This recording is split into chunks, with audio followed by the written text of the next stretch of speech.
Thank you so much for attending my PowerPoint presentation on Skyrim's most broken weapons. First up is the Dragonbone Warhammer. The Dragonbone Warhammer has a base damage of 28, which is the highest base damage of any weapon in vanilla Skyrim. This makes it technically the strongest weapon in the game if you measure strength by the ability to swing something heavy at an enemy's face exactly one time before needing a lunch break. It requires the Dawnguard DLC level 90 smithing and the Dragon Armor perk, which means you've already invested hundreds of hours into this game before you can even craft it. To actually make this thing, you need 3 dragon bones, 2 ebony ingots, and 1 leather strip, because apparently killing multiple ancient flying lizards and harvesting their skeletal remains is a reasonable price to pay for a hammer. Now, the Dragonbone Warhammer weighs 33 pounds. For context, that's heavier than most real-world sledgehammers, and you're expected to swing this in combat while wearing full armor and carrying 47 cheese wheels. The attack speed is 0.6, which in practical terms means you swing it roughly as fast as Continental Drift. But the stagger potential is massive due to the raw damage, so at least your enemies will be stunned long enough to watch you wind up for your next swing sometime next Tuesday. As a two-handed weapon, it benefits from all the relevant perks like Barbarian, Champion's Stance, and Devastating Blow, which sounds impressive until you realize that perking into two-handed weapons means you consciously decided not to be a stealth archer. It can be improved with Dragonbone at a grindstone and enchanted with dual enchantments via the extra effect perk, allowing you to add things like absorb health and frost damage, so your enemies die slightly faster, while you're still recovering stamina from your previous swing. Here's the thing though, despite having the highest base damage in the game, the DPS is actually lower than faster weapons. You're doing big numbers infrequently instead of medium numbers constantly, which is great for screenshots, but terrible for actual combat efficiency. And if you can't manage your stamina properly, you'll spend half the fight wheezing and defenseless, which is truly the optimal way to experience legendary difficulty. So congratulations, you picked the heaviest stick in the game and decided swinging slowly was a viable combat strategy. This weapon is technically the strongest, but it gets outclassed by literally everything else on this list. Next up is the Nightingale Blade. The Nightingale Blade is a leveled weapon that scales with your character from level 1 all the way up to level 46 and beyond. At maximum level, it has a base damage of 14 and absorbs 25 points of health and stamina per hit, which sounds impressive until you remember that you're playing Skyrim and you abandon melee combat approximately 6 hours into your playthrough to become a stealth archer like nature intended. This weapon is obtained through the Thieves Guild questline during the Blindsided quest, meaning you've invested significant time into a questline about stealing things just to receive a sword you'll immediately put in a display case and never touch again. The attack speed is 1.0, which is standard for one-handed swords, and this actually matters because the absorption effects proc constantly. Every single hit is draining 25 health and 25 stamina from your target while giving it to you, turning you into a discount vampire without any of the drawbacks like sun damage or the inherent coolness of being undead. You're basically a health and stamina leech, which is great for sustainability but does nothing for your reputation. Here's where it gets stupid. The Nightingale Blade has leveled versions at thresholds of 1, 19, 27, 32, 37, and 46 plus. If you pick this thing up at level 5 because you speedran the Thieves Guild like an overachiever, you're permanently stuck with a weak version that absorbs maybe 5 points per hit. If you wait until level 50, you get the God tier version. This means the optimal strategy is to delay completing the quest you've already invested hours into, which is the kind of player behavior that makes game designers weep into their keyboards. The blade cannot be disenchanted, so you can't steal its absorption effect for other weapons, but it can be improved with an ebony ingot and the Arcane Blacksmith perk. The absorb effects count as magical damage, which is relevant for ghosts and spectral enemies who laugh at your physical weapons. And the stamina absorption is criminally overlooked because it enables infinite power attacks as long as you're hitting something, turning you into a perpetual motion machine of violence. The community considers this broken for mid-game but not endgame, which is accurate. It's strong enough to carry you through levels 20 through 50, but once you start optimizing your build with crafted gear and better enchantments, the Nightingale Blade becomes a relic of a time when you thought the Thieves Guild questline would be worth it. Spoiler, it wasn't. Moving on to Windshear. Windshear is a unique scimitar found on the bowsprit of the Kataria during the Dark Brotherhood questline, and it is the weapon that makes game designers question their career choices. The base damage is only 11, which is pathetic by endgame standards, but that's completely irrelevant because this weapon has a 100% chance to stagger on hit due to a bugged bash effect. Not a high chance, not a proc chance. 100% of the time, every single hit staggers your target. Bethesda accidentally created a weapon that removes combat from a combat game, and then they just left it in there like it wasn't a problem. Here's how this works in practice. The attack speed is 1.3, which is very fast for a one-handed sword. You hit an enemy, they stagger. You hit them again during their stagger animation, they stagger again. You repeat this process until they die, which they will because they literally cannot retaliate, block, or cast spells. You have created an infinite stagger lock loop that works on everything. Giants, staggered. Dragon Priests, staggered. Karstog, the optional boss designed to be nearly impossible. Believe it or not, also staggered. Grounded dragons get stun-locked into oblivion. This weapon turns legendary difficulty into mildly inconvenient because the only challenge is remembering to keep swinging. Technically, this is a bug. Wind Shear has both Weapon Bash and Shield Bash effects applied to it, which means every hit registers as a bash for stagger purposes. It counts as a one-handed sword, so it benefits from all relevant perks, and if you take Savage Strike for bleed damage, you've essentially combined infinite crowd control with a damage overtime effect. The enemy is staggered, bleeding, and contemplating their life choices in real time, while you casually chip away at their health bar with the most broken weapon in Skyrim's combat system. The weapon cannot be disenchanted, which is probably for the best, because infinite stagger on everything would break the game even harder than it already is. It can be improved with a steel ingot, which is the most mundane crafting requirement for the most absurd weapon in the game. And here's the best part, it's incredibly easy to miss. Wind Shear is just sitting there on the front of a boat during one specific quest, and if you don't know to look for it, you'll sail right past the weapon that would have trivialized your entire playthrough. The community debates whether Wind Shear is more broken than Mehrunes' Razor, and the answer is yes, because consistency beats RNG every single time.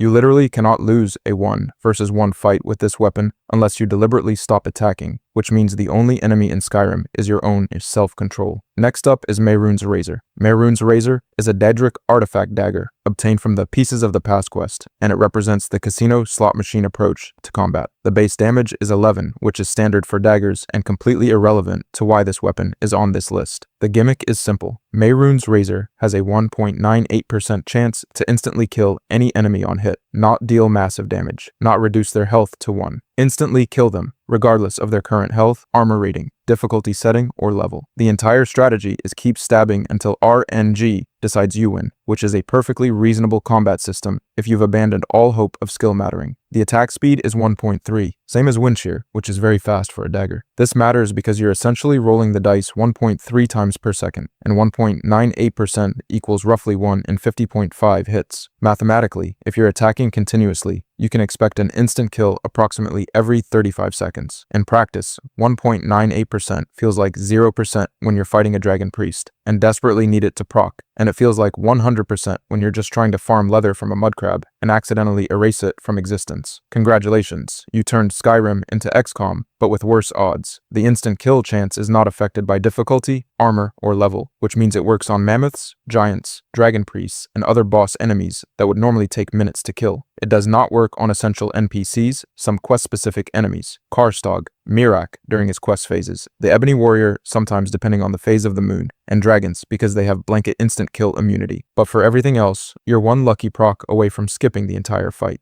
Here's where it gets stupid. If you're dual wielding, every dual wield power attack gives you 2 chances to proc the instant kill effect, which doubles your odds per attack cycle. And if you combine this with a sneak attack multiplier, you can one-shot a boss enemy before the combat music even starts, which is objectively the most unsatisfying way to end a boss fight in gaming history. You robbed yourself of the experience, but at least you saved 90 seconds. The dagger cannot be disenchanted, so you can't apply this effect to other weapons, but it can be improved with an ebony ingot to increase the base damage from pathetic to slightly less pathetic. The enchantment has no charge meter, meaning infinite uses, so you can stab things forever while praying to the RNG gods. Players save scum boss fights, fishing for the instant kill proc, which transforms epic encounters into glorified, loading screen simulators. Truly the pinnacle of game design. Moving on to Drainblood Battle Axe. Drainblood Battle Axe is a unique weapon from the Dawnguard DLC that you can only obtain during the Bloodline quest if you side with the vampires, which means this weapon rewards you for making the objectively worst decision in the entire questline. It has a base damage of 22, which is high for a battle axe, and absorbs 15 points of health per hit. The attack speed is 0.7, which is slow, but not Dragonbone Warhammer slow, so you can actually swing it more than once per geological era. It cannot be disenchanted, but it can be improved with a steel ingot, which is the most accessible crafting material for one of the most annoying weapons to acquire in the game. Now here's where it gets broken. If you're a vampire with the Necromage perk from the Restoration Tree, the absorption effect increases to 21.25 health per hit because Necromage boosts all self-affecting enchantments by 25%. You are classified as undead when you're a vampire, so all enchantments on your gear that affect you personally get buffed. This means Drainblood Battle Axe goes from pretty good to functionally immortal as long as you're swinging it at something with a health bar. The absorption stacks with Blessing of Arche, enchanted gear, restoration spells, and every other health regeneration effect in the game, which means at high levels with proper perks, you're absorbing more health per hit than most enemies can deal in damage. But here's the thing, you chose the vampire side. You traded Serana's continued companionship, the Dawnguard questline rewards, and the ability to walk outside during the day for a slightly better axe. I hope you're happy, because now you have to deal with sun damage every time you forget it's daytime and walk outside, which you will, because this is Skyrim and fast travel exists. The weapon is incredible at night or in dark areas where vampire bonuses kick in,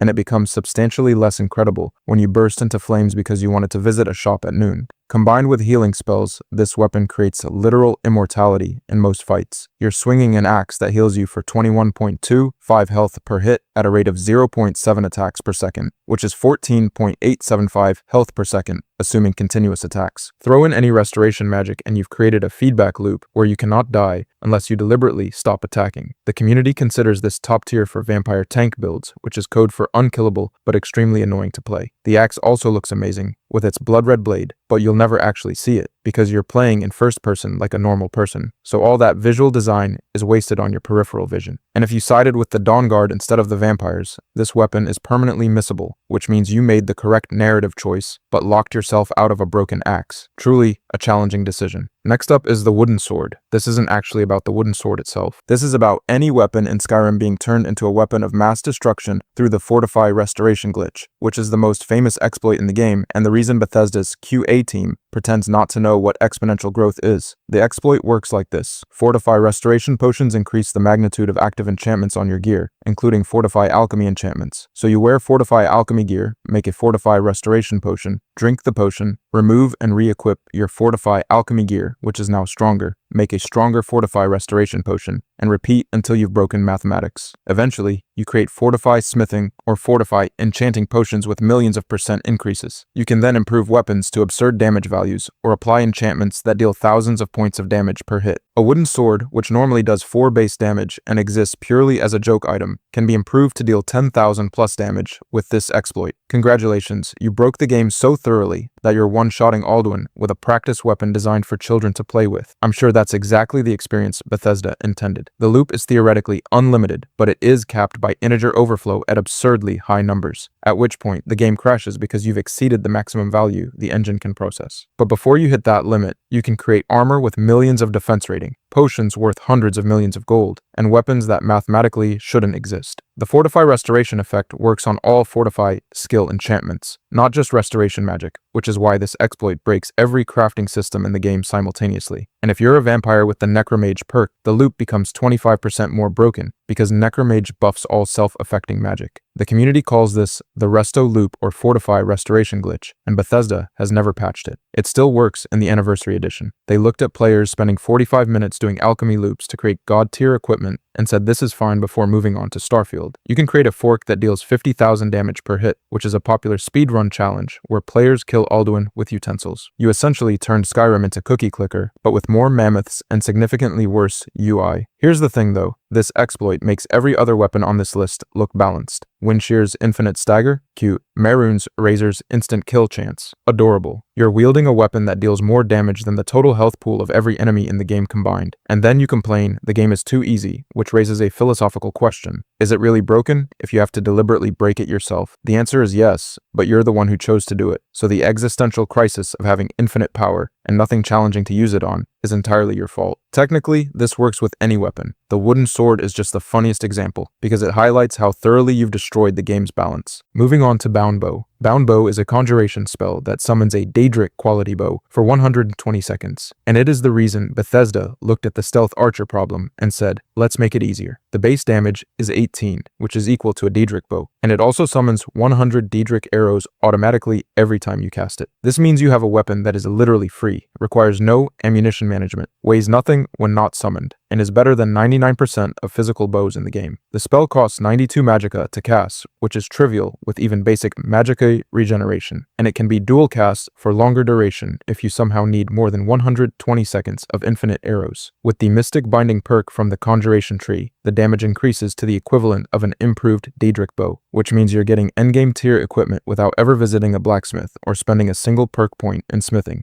The arrows are Daedric quality, meaning they ignore 50% of armor and deal high damage, and they count as Daedric weapons for perk purposes. The bow has identical fire rate and DPS to a physical Daedric bow, but without any weight or durability concerns. You're essentially carrying the best bow in the game in your back pocket as a spell, and the only cost is remembering to recast it every 2 minutes. Now here's where it gets stupid. You can obtain this spell very early in the game from Forda Mall, Court Wizard vendors, or random loot. Speedrunners get this spell and immediately trivialize the entire game because range damage with infinite ammunition is the optimal strategy for approximately 95% of Skyrim's content. Players hoard arrows for 200 hours, carefully managing their inventory weight and tracking down rare arrow types, only to discover this spell makes them all completely worthless. The bound bow produces 100 arrows per cast, which equals 0.92 magicka per arrow, making it the most absurdly efficient ranged weapon in the game by several orders of magnitude. The Soul Stealer perk automatically soul traps every kill, which means you're filling soul gems passively while using a free weapon that never runs out of ammunition. Combined with the quiet casting perk from Illusion, you can summon this bow silently, which means you're casting an invisible infinite Daedric bow that enemies can't detect. You have removed every single limitation from archery. No weight, no cost, no durability, no ammunition hunting, no detection risk, and endgame damage from level 1. The bound bow is so overpowered that the game's true final boss is your willingness to not use it. There's also an exploit where you can equip the bound arrows during the spell's duration, then let the effect end, and the arrows remain in your inventory as permanent Daedric arrows. This was an early game exploit for getting high-tier ammunition before you could craft or find it, though the bound arrows normally disappear when not equipped. The community consensus is that bound bow is the most balanced broken weapon because it requires investment in conjuration to maximize its potential, which is technically a build choice even though the spell is overpowered, regardless. Ilya, a follower you can recruit, uses bound bow and will spam it constantly during combat, which means even the NPCs know this is the optimal strategy. You essentially turned Skyrim into a ranged simulation where nothing can reach you. Next up is Mirak's Sword. Mirak's Sword is a unique weapon from the Dragonborn DLC that you loot from Mirak's corpse after killing the final boss. And it is the weapon that makes you question whether Mirak lost on purpose just to get rid of this balance nightmare. It has a base damage of 16, which is standard for a one-handed sword, and 2 enchantments. Absorb 15 stamina, which is boring and unremarkable, and Chaos damage, which is a war crime against game balance. Chaos damage has a 50% chance to deal 25 fire, frost, and shock damage each. Not 25 damage split between elements, not one random element per hit. Each element rolls independently at 50% chance, which means you can proc 0, 1, 2, or all 3 elements on a single hit. Here's where Bethesda's QA team looked at basic probability and said seems fine before going to lunch. The Chaos damage enchantment is supposed to pick one element randomly, but instead it just says yes to all 3 and rolls them separately. This means each hit has a 50% chance for fire, 50% for frost, and 50% for shock, calculated independently. Mathematically, there's a 12.5% chance to proc no elements and an 87.5% chance to proc at least one, with the potential to hit all 3 simultaneously. The expected damage per hit is 16 base damage plus 56.25 from Chaos damage for an average of 72.25 total damage, which is already ridiculous for a one-handed sword with a 1.0 attack speed. But it gets worse. Each element benefits from the corresponding augmented perk in the destruction tree. Augmented Flames, Augmented Frost, and Augmented Shock at rank 2. Each provide plus 50% damage to their respective elements. With all 3 perks maxed, Chaos damage becomes 37.5 per element, with a potential total of 112.5 extra damage per hit. The expected damage per hit becomes 16 base plus 84.375 from augmented Chaos damage, averaging 100.375 total damage per swing. For context, the Dragonbone Warhammer from the beginning of this list has 28 base damage and swings half as fast. Mirak's Sword deals more DPS than the strongest weapon in the game while weighing 3 pounds and attacking twice as quickly. The weapon cannot be disenchanted, so Chaos damage remains exclusive to this sword and one other weapon in the game. It can be improved with an Ebony Ingot and the Arcane Blacksmith perk, and the tentacle design looks appropriately eldritch and unfair, which is accurate because this weapon is fundamentally broken. It works on everything, including enemies with magic resistance, because it deals both physical and elemental damage simultaneously. Dual-wielding Mirak's Sword with another enchanted weapon creates the fastest DPS in the game, and speedrunners kill Mirak specifically to obtain his sword so they can use it to kill everything else faster. And then there's the community exploit. Fortified Destruction Potions increase the magnitude of Chaos damage, which means you can combine this with the Fortify Restoration loop to create Chaos damage, dealing thousands of points per element. At that point, you're not playing Skyrim anymore. You're conducting a stress test on the game engine to see how many zeros it can display before crashing. Reddit consensus is clear. If Windcheer is easy mode, Mirak's sword is playing with God mode enabled. This weapon makes every other unique sword in the game look like a pool noodle. Players realize the final boss's weapon is more broken than anything they've used throughout their entire playthrough, which is fitting because Mirak was the first Dragonborn and apparently decided that balance was optional. In conclusion, Skyrim's weapons are aggressively overpowered, and you should absolutely play it. If you enjoyed this, check out the hardest places to live in Skyrim. Peace on planet Earth.